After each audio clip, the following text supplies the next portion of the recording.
ลงไข่ลงมาเลยพี่ลุงนั่งเลยโป่ลิงอิงขาดโมขานี่ลุงล้ำเลยนี่ข้าหนูเชี่ยวโป่มันขาดโมขาอิงจัดขุกก็เลยเว้ยโป่เลย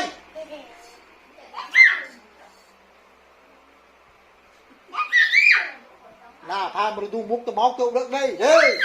น่าเปรี้ยมาน่าอิสกันนานูอิจักถ่ายลายเลยขาโมไหลพกไหลพกขาลงใหญ่โคบน่าอิจักก็จะตกลงชกแต่ก็ทำแท้เลย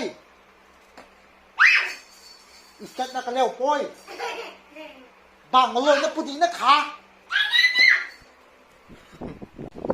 หน้าชงตุ๊กกระตุ้งตุ้งนะชงตุ๊กพวกขาลงขาเลยเฮ้ยไรลงขา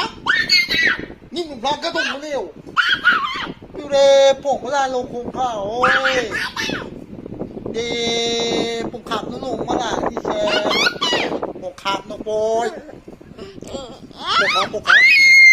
พอเทวาพอดีนะคะปกชับนะครับครบ